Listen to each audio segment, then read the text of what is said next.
nice day. Your taxi's looking well. Yeah.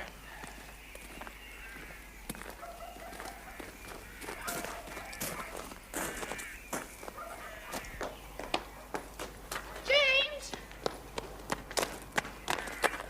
Sorry, I'm off. Joe, this is a friend of mine, Robert Stilgo. Yes, I know. How do you do? How do you do? I'm sorry to be rushing out, but I've got a train to catch. James, is right if Sutton drives me to the station? Well, since you've obviously decided that he's going to, I don't know why you're asking me. Well, courtesy, of course. You could always say no. Yes, that is likely, isn't it? Go on, off you go. Take care, won't you? Yes. James, I'll be seeing David Lanyon on Thursday. It's Valerie's birthday. Shall I mention anything? Such as? Well, if he was free coming up for the weekend. Ah, well, that's rushing it a bit, isn't it? It was just a thought. Yes, it's a very nice thought, but I think there are one or two things we ought to sort out first. You've not gone off the idea? No, I have not gone off the idea. Oh, good. The sooner you meet him, the better. Then you'll like him, James. I'm sure I shall. I'll mention it then. Keep the weekend free. And you will tell him to take the job, won't you? My dear young lady. Thank you. Bye-bye. That's my goddaughter, John. My goddaughters aren't as pretty as that. Good shot. First of the season? Elos! Your first time out? Yes, I haven't had much chance recently. Worrying time, eh? Good dog, good dog. What's the job, James? Job? Yeah, pretty girl, your goddaughter was talking about a job. Sounded very excited. Well, Joanna never reacts by halves. However, if she's got her facts right, it could be something special. Lucrative. Moderately. But that's not the main attraction. Come on, then. Good dog. Dead. Well, it's difficult to describe, really. It's to run what I suppose you'd call a think tank. For the government? No Magnum Oil. They're looking for schemes to save the West. They want to save the West, do they? They want to make some money in the process.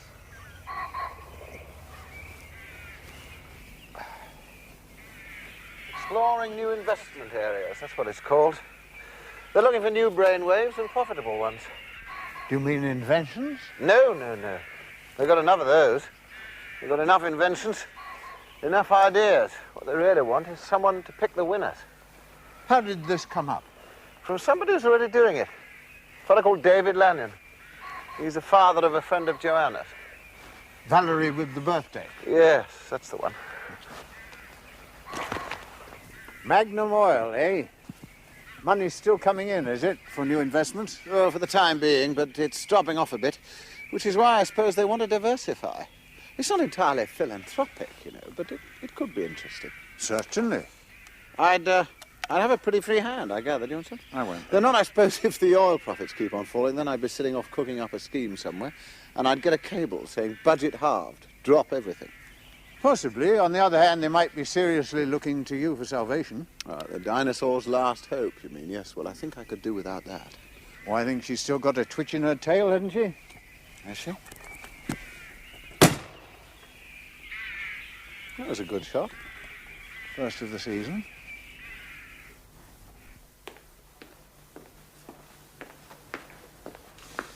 So, you're still not convinced, huh? Do I give that impression? Too much of a gamble? It's a gamble, all right. Oh, go on.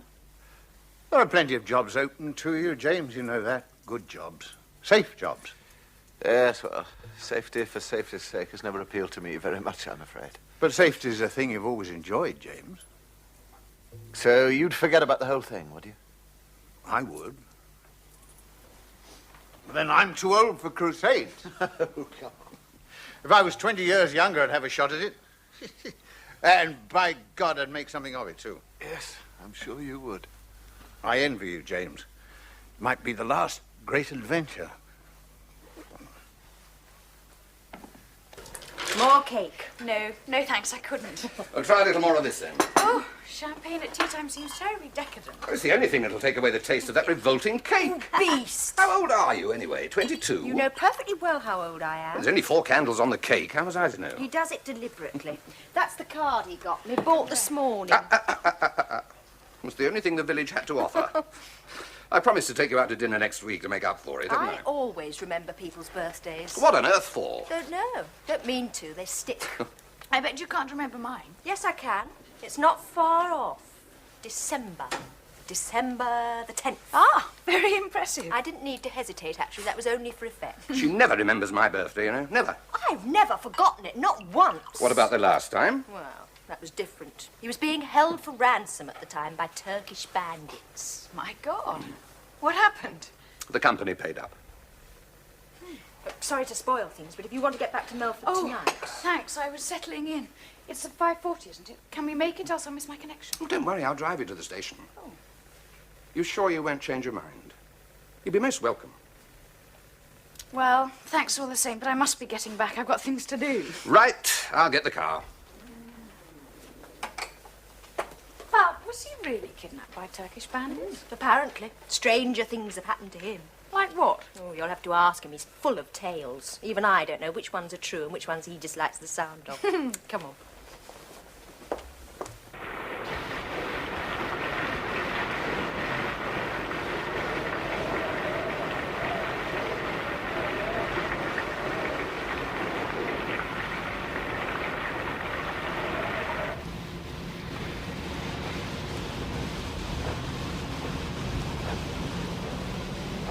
It's been a lovely day. Thank you.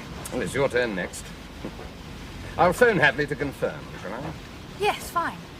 Oh, Sutton will meet you at the station. Oh, I think we'll drive up. Who's Sutton? Ah, well, he works for James. He's sort of the power behind the throne at Melford. He's a marvellous cook. Oh, good. It'll make a change from Valerie's cooking. I did try to stop her baking that cake. It was a delicious cake. I certainly couldn't have made it. No, Val used to do all the cooking for us when we were at Oxford. She used to cook for everybody. And what did you do? Nothing. I didn't enjoy it very much. Got bogged down. Ah. How far's the station? Oh, 10 minutes. If Hadleigh gets the job, would you go with him? Sorry.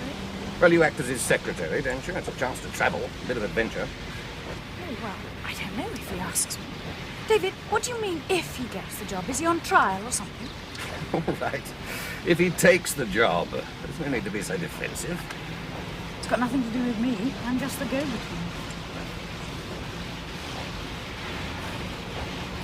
Have you got a return, or do you need to buy a ticket? No, it's in my purse. What was that? Pheasant. Are you sure? Shouldn't we go back? No. It was a pheasant.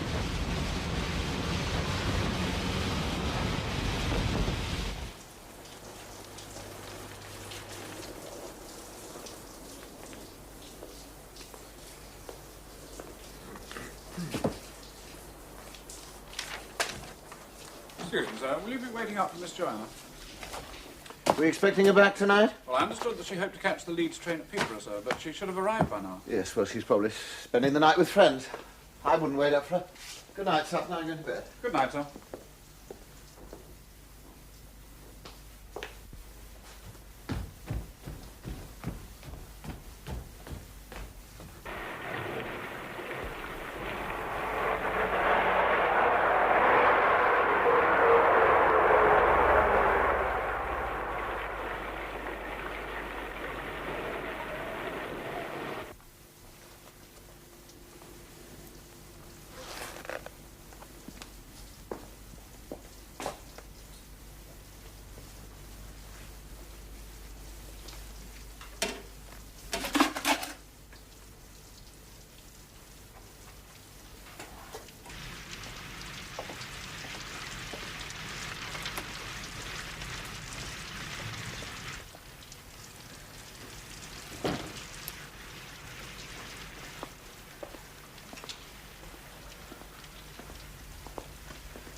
Miss Joanna.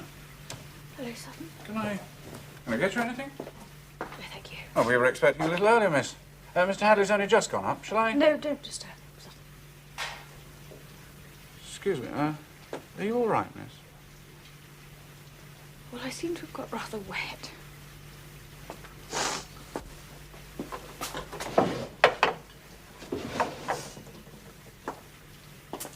There. Thank you.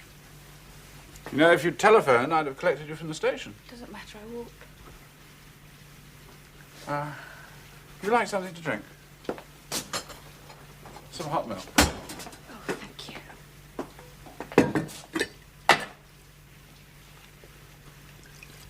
I think, with a drop of brandy. It's a miserable night.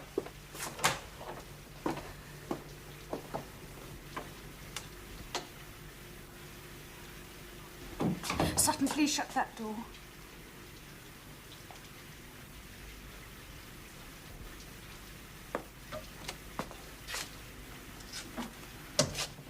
Sorry, miss. I think I'm going to go to bed. No.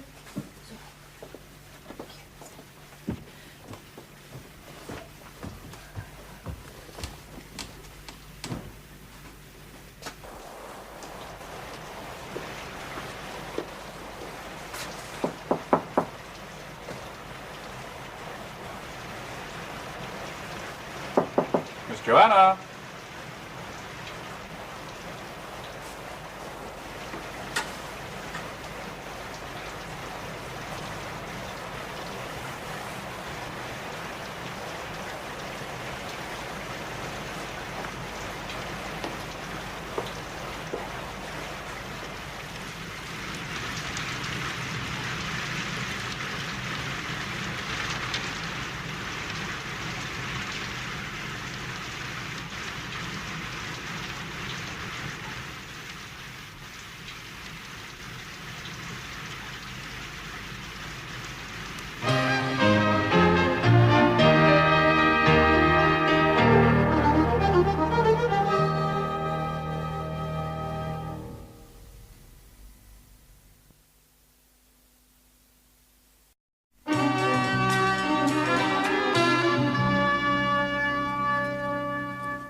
Good morning, sir. Good morning.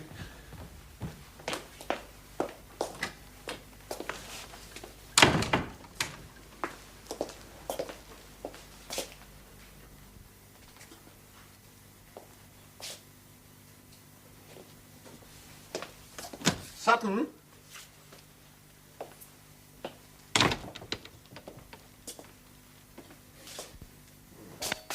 Good morning, sir. Who's been eating my porridge? Miss Joanna, sir. Ah. Yes, she did arrive last night, sir, but she asked me not to disturb you. Where's she got to? I think she's gone for a walk, sir. Well, what am I going to eat? There are kippers. From Whitby, sir. Ah, good. Oh, by the way, there's a strange woman on the stairs running riot with a duster.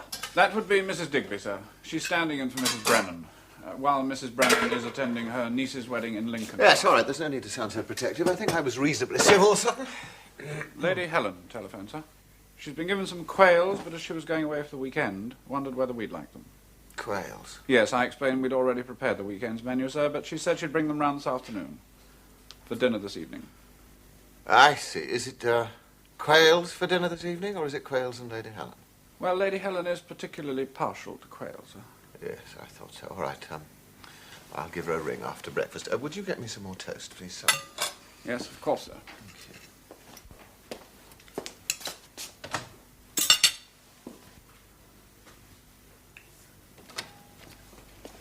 Good morning, James. Hello. It's lovely out. I picked these in half an hour. Chestnuts. Good. We can have marron glacé at the weekend. It's one of my favourites. You've been busy? Oh, this and that. I've been checking up on your friend Lanyon. Oh, by the way, the weekend's on. He phoned this morning. Sounded rather pleasant. How was the birthday party? All right. You got anything to report? Should I have? Anything the matter? No, there's nothing the matter. Don't fuss, James. Oh, by the way, Helen's coming to dinner tonight. She's going to be tiresome about this job, so I shall rely on you to jolly her along a bit. For God's sake, James, why do you always talk about her as if she were a half-wit? Just now, Sutton. I'll take them down to the kitchen.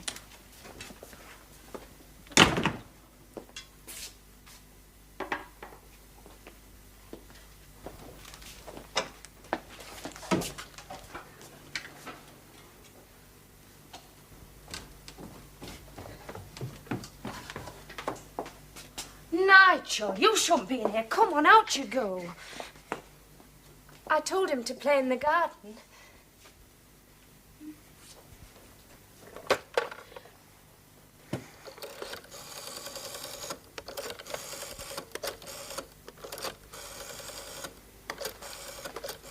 Oh, there you are. Sorry, am I interrupting? No, I thought I heard it ring. I was looking for this table accounts file. Oh, that's where you hide it, is it? No, that's where you hide it. Oh, that sounds perfectly lovely, son. Joanna! Hello, Helen.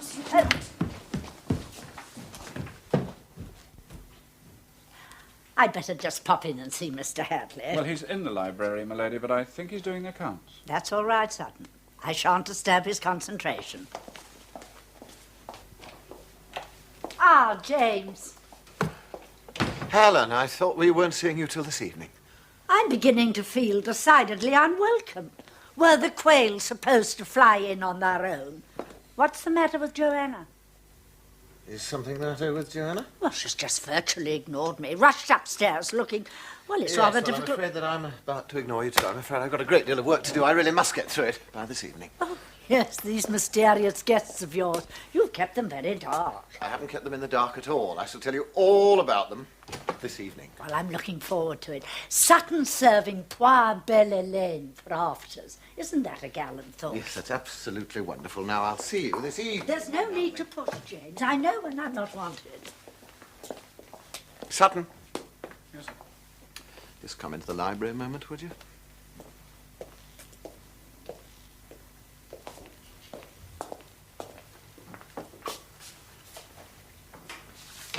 Sir.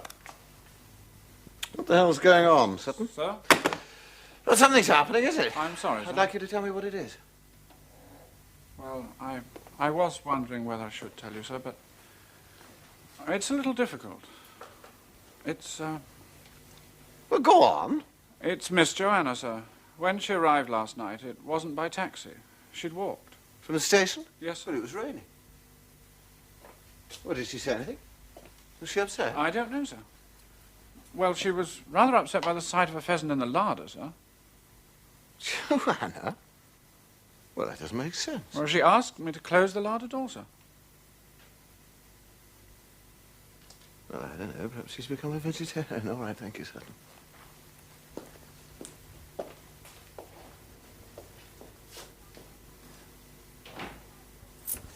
It's just that I don't understand, James, how you could sacrifice Melford for this rather curious occupation. Well, it isn't an either-or issue, Helen. I mean, if by some miracle I managed to save Melford, I still might want to do this. It is something worthwhile. Well, it strikes me as a little flighty.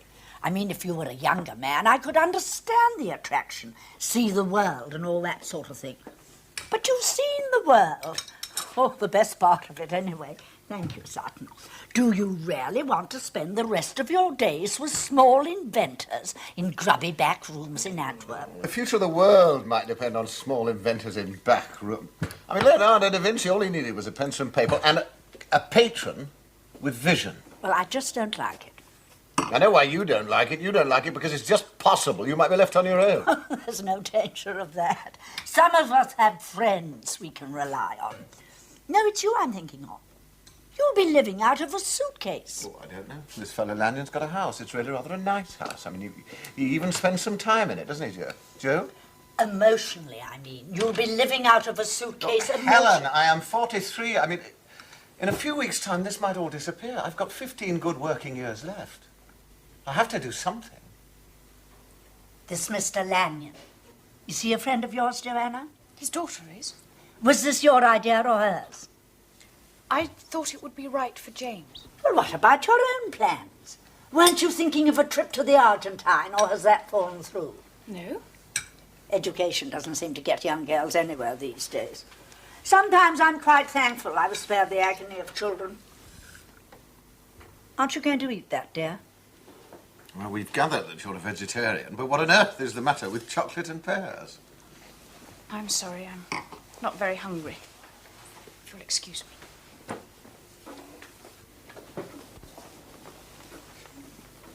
Is she in love? Who with? You? No. Don't be silly, James. She's always been in love with you. She's been in love with you since the moment she arrived here. What's the matter with her? She's quite presentable. You could take her with you on your little jaunt. She's not in love with me, and I'm not in love with her. Well, she's in love with someone. I know the signs. Perhaps it's this Mr. Lanyon. Brandy, Helen.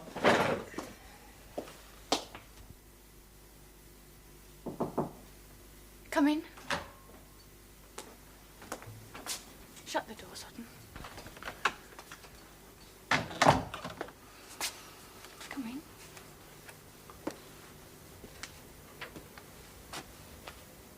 Yes, miss. What time is the first train in the morning? I haven't the timetable with me.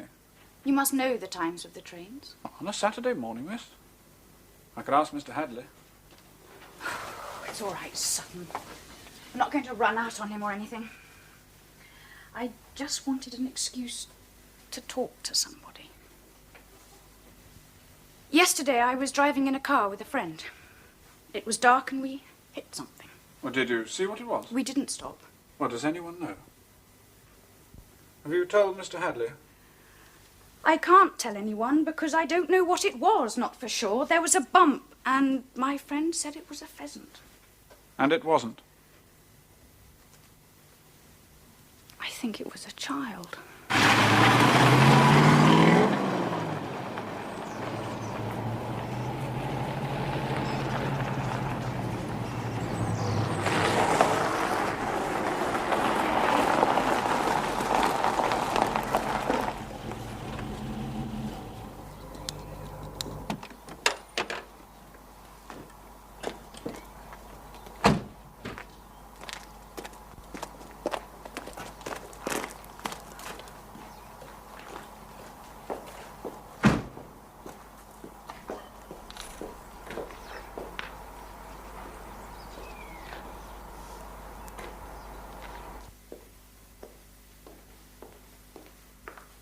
Miss Lanyon?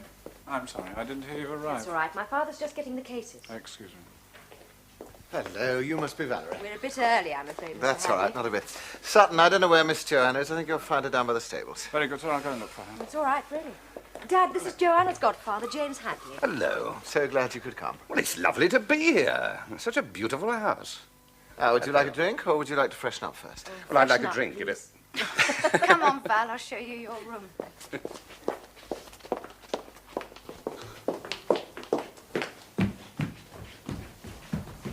Our family home was entailed to the male line, so, of course, we had nothing but women in the family for 300 years. When my father eventually came into it, the place had been derelict since 1743. There were birds flying in and out of the roof, nesting in the ancestors. Well, all the portraits. Somehow they just got left there, staring out across Bantry Bay. Well, fellas, why didn't the women come and rescue them? Spite, I suppose.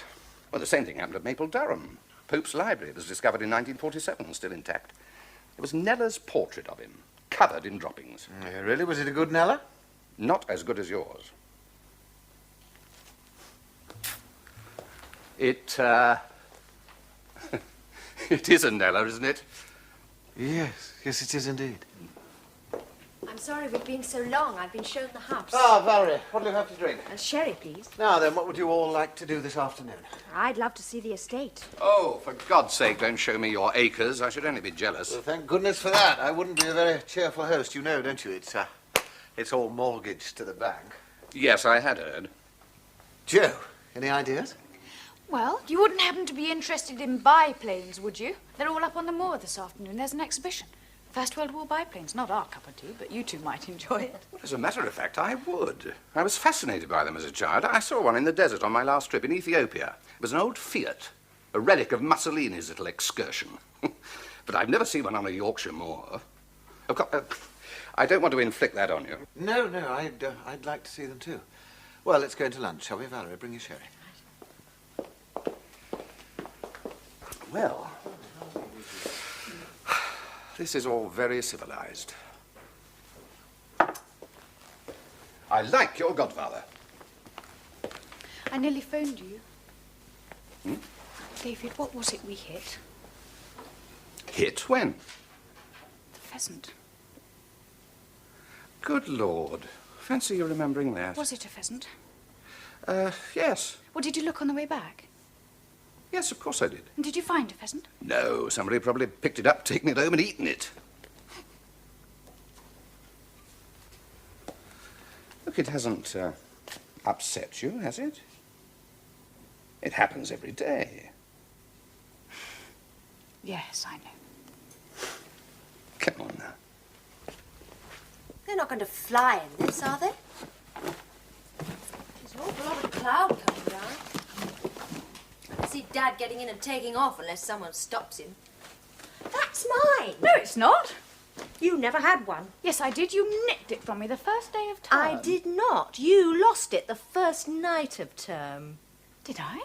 The rugger lads got it. Oh, yes. Thank God for older men. And what is that supposed to mean?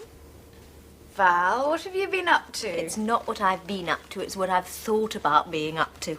The village schoolmaster. He's 49. Married? Was. Be careful, Val. I reckon I'm entitled to a spot of mental fornication after all those years of cooking. Val, I want to ask you something. It's about your father. Something happened? You know? You mean something did happen? He made a pass at you in the car. No, he did not make a pass at me in the car. What on earth made you think he might? Oh, he does. It doesn't mean anything. He's just old-fashioned enough to think it's a form of flattery. I'd be delighted to hear you say that. So he said, the trouble with Chicago is there's too much cargo and not enough chic. But how did you end up in Detroit? No money. I had to get a job. Start at the bottom. It was all Grandfather's fault, wasn't it? Yes, I'm rather grateful to him, as a matter of Well, fact. that's what you say now. His father was an inventor, lost all the family money. On what? Oh, all sorts of things. It went rather gradually, painting by painting. He used to sell one every time he invented something, and it failed. Well, he wasn't dotty, not at all. He was a qualified engineer, but he was obsessed with the problem of refloating ships, all the wrecks off the Irish coast. He used to show me a map with every single one of them marked. You ever succeed? No, he couldn't solve it with hydraulics, so the schemes just got wilder and wilder. He thought of filling them with air, though, before anybody else did, but the things always fell apart when he tried to haul them up. When he died, he was designing a 50-foot magnet. Hopeless. My last memory of him was sitting on the rocks, looking out across Bantry Bay and talking to the dolphins. And that's how it ended. You should have talked to Charlie. Yes, he should. That's my father-in-law. He's in marine salvage. He raises them by the dozen every week. Does he? Can we put any money into him? Well, he'd like it, but I don't think you'd get anything very original out of him. No, it's really people like your own father, isn't it, the company are interested in? Exactly. But are people like that hard to find nowadays? Not at all. No, the world's full of them. There's a lot of sifting to be done, that's all.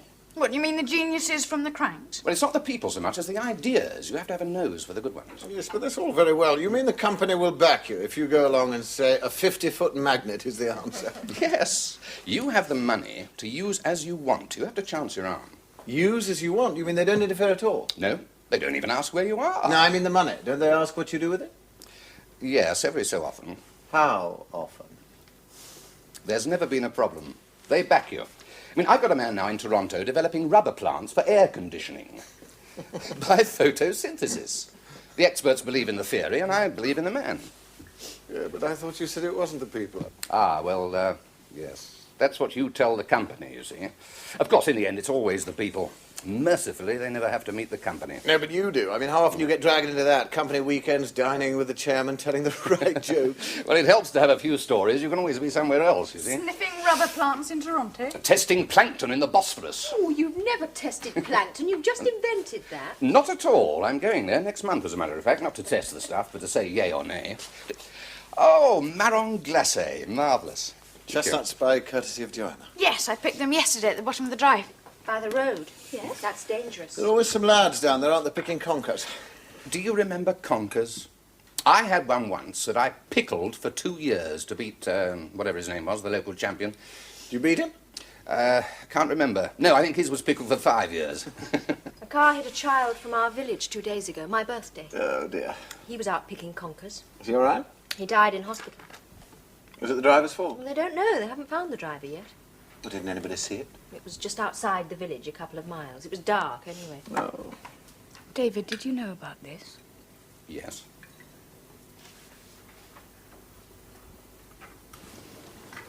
Excuse me, sir. Coffee whenever you're ready, in the library. It's all right, thank you, Sutton. I don't think we're ready yet. I am, Sutton. That was delicious. Thank you very much. Ah, well, perhaps we are. Perhaps the men could retire. No, I finished too, thank you. Well, then we'll all go through together, shall we? I'd like some cheese. Please don't wait for me.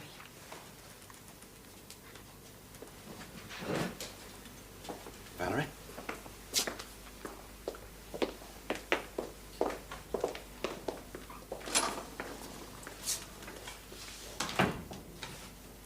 Sutton, Yes, miss. please would you give it 10 minutes, then go and tell them I've got a splitting headache and I've gone to bed. Make my apologies. Yes, of course, miss. Thank you.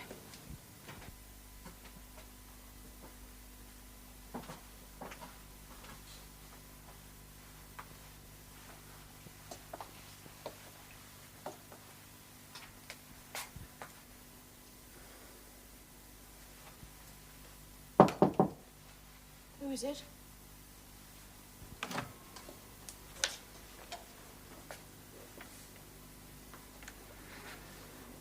How's the headache? You said you looked. I did. I looked. I slowed down. There was nothing.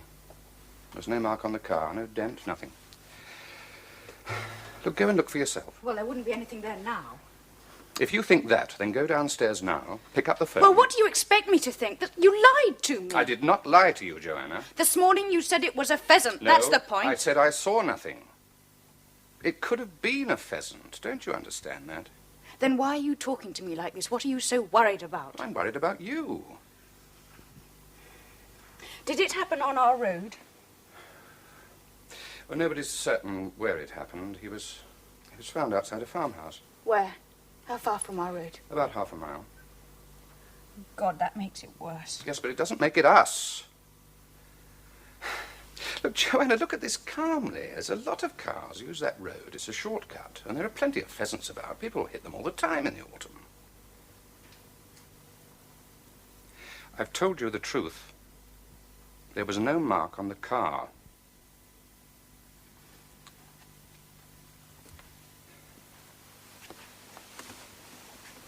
We couldn't have hit that child, Joanna. It can't be certain. But would I have come here for the weekend if I wasn't? We could have cancelled. You'd never have known. I haven't been able to think of anything else. Wherever I go, whatever I do, I keep seeing a child. I knew it couldn't have been, but I keep seeing one. Why? Believe me, you'd know if you'd hit her.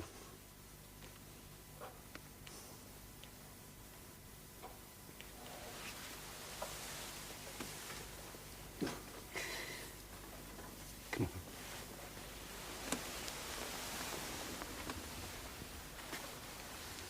on. It's 1:30. Into bed, hmm?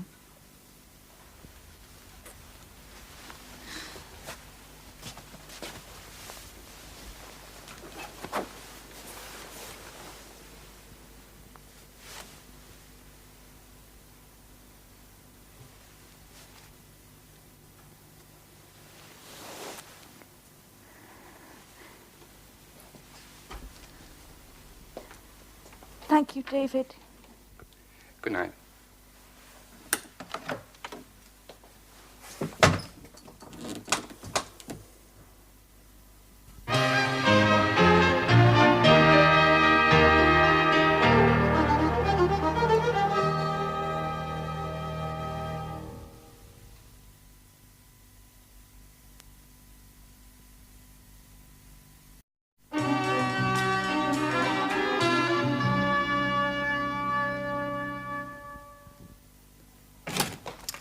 Ah, good morning, James. Hello, you're up bright and early. Sleep well? Oh, very well. And you? Yes, fine, thank you. Thinking a great deal. About the job. Mm-hmm. Looking for the flaws. You find any? No, not so far. I've had the cell, now I'd like to know the facts. Whenever you wish. After breakfast? Thank you.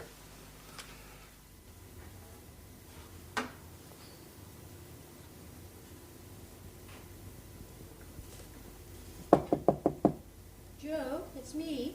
Val, come in. I'm sorry to be a bore, but is it all right if I go to church? Church? Yes, of course. Well, the thing is, where is it and how do I get there? Oh, well, I'll take you. And... oh, I think there's a Catholic church in Knaresborough, but Sutton will know. I'll check with him. Thanks. Are you feeling better? Yes, I'm fine. I'm sorry about last night. It's me who should apologise. I ruined the evening. I shouldn't have mentioned that child. I just keep thinking about it, that's all. I had to spend Friday evening with the farmer's wife. She found him outside her house. He dragged himself there from the road. She couldn't forgive herself. She said if she hadn't been late with the cows, she might have found him sooner and got him to hospital before it was too late. Do they know what time it happened? Early evening sometime. Nobody saw him.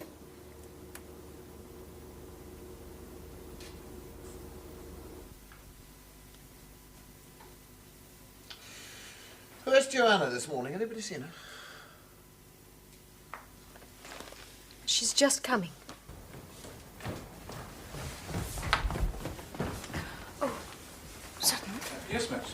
are they still having breakfast? Yes, miss. I want you to get Mr. Hadleigh into the library for me, please. Alone. Don't tell him I sent you, but please say it's urgent. Yes, of course, miss. Thank you.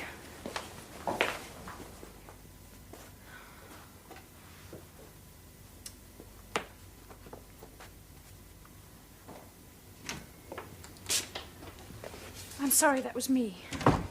Yes, I thought it might be. I'm leaving, James. I see. Well, can I go and finish my breakfast now? You bastard. Look, if you've got something to tell me, then tell me. I've got too much on my mind to go on playing guessing games. Well, what was all that about, do you suppose? You mean the phone call? I found out about church, by the way. There's one in Knaresborough. Do you want to come? Yes, I might. It depends a little on our host. Joanna said she'd drive me over. But there's no need to worry, Joanna. If I decide to go, I'll drive. We'd get lost. Dad? Nothing. Sutton, is there any more coffee? Do you think he's a liar? I don't know. All I know is I can't stay here anymore. I can't hear any more about that child. Well, I think he should stay. I mean, running away isn't going to help. They're as much your guests as they are mine, aren't they? Then what do you suggest I do? Chat it over with Valerie? I think she's beginning to suspect already. Go to the police? That's up to you. Well, I can't go behind his back. And I can't face him with it, not again. James, you talk to him. And say what? Well, persuade him to go to the police. He ought to go to the police, shouldn't he? Well, if what you say is right, he should, yes. Oh, God, bloody if. That's what all this is about. If I knew, if I was certain. James, please. Look, Joe, there are only two people involved in this, you and him. You've forgotten the child. If there ever was a child. Oh, it's so easy for you, isn't it? You do this, you do that, no indecision ever. Joanna, just stop feeling sorry for yourself, will you? That doesn't help anybody. It's because of that wretched job, isn't it? That's why you won't... Now, be careful, Joanna. Oh, I am being careful. I am being careful for you. Look, I found you this job and I wanted you to have it, not just because it was exciting and challenging, but because I wanted to be able to give you something back in return, but you can't. You can't. Can't what? Well, you can't sit down and discuss your future with a man who may have... Well, no job's worth that, is it? Oh, I'm sorry to barge in, but Valerie's fretting about church. It's all right, I'm taking that. Wrong moment? No, not for me. For you? At your disposal. Right. Well, let's not beat about the bush, shall we? What do you want to know? Well, I suppose the thing that's on my mind foremost is, well, you're not empowered to offer me this job, are you? Oh, good Lord, no. But they trust my judgment. They'll listen to me. And besides, there's... You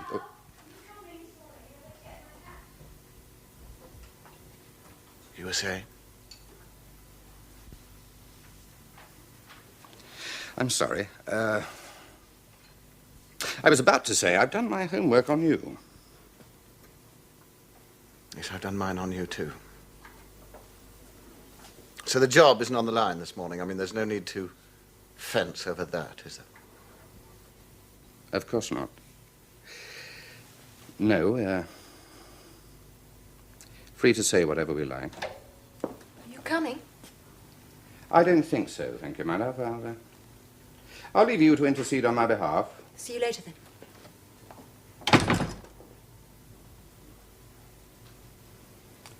You were saying? What happens if you make an error of judgment? A hypothetical question. A hypothetical question. It's a fair one. It's an operational hazard. Judgment's all you've got. And no one's infallible. If it can be covered up, patched over, that's what you do. Confidence is more important than unnecessary honesty. And suppose you're unlucky? We're talking about me now, I take it. You mean the really big one, the nightmare, when all the fingers point at you and say wrong? What happens then? Is your head on the block?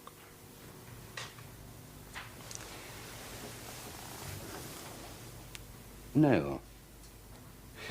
With my record, it'll be dismissed as a temporary aberration. I'd probably be kicked discreetly upstairs, and given an imposing title, a few thousand more a year, and no share of the action. See, I've never been a desk man, James. I've lived the kind of life that, well, they used to write adventure stories about in boys' comics, our intrepid hero. There's hardly a part of the world I haven't been to, and if there was a difficult way of getting there, that's the way I'd go. And I've loved every minute of it. I've made decisions on which hundreds of thousands of pounds and as many jobs depended. And sometimes I made those decisions carefully, with due deliberation, and other times I made them on the spur of the moment. It was pure instinct. And they were always the best. And then one night just suddenly I made the wrong decision. And I shall never, as long as I live, I shall never understand why. I did hit that child. I knew I had. I saw him in the rear mirror. Just ran out of a farm track and ran slap into the side of the car. I saw him fall, and I decided at that moment, I decided it had never happened. That it couldn't have happened. I mean, not to me, not to the man of judgment In God's name, why? I mean, if it happened, as you said, it was a genuine accident. You couldn't possibly have been blamed. There's no justification, James. There's no comfort. I caused the death of a child. I thought I'd killed him outright, but when I heard what had really happened,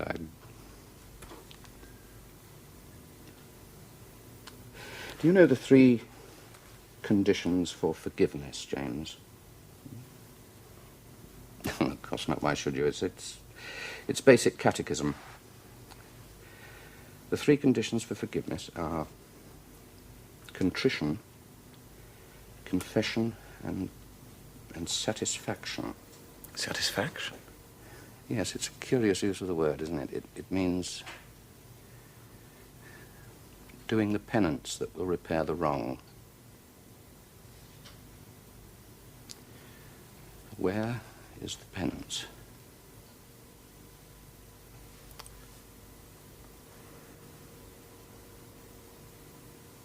Shall I tell Joanna? Or will you? What did she tell you exactly? That she wasn't sure. You see, the curious thing is that she thought it was a child. For no reason. She wasn't there.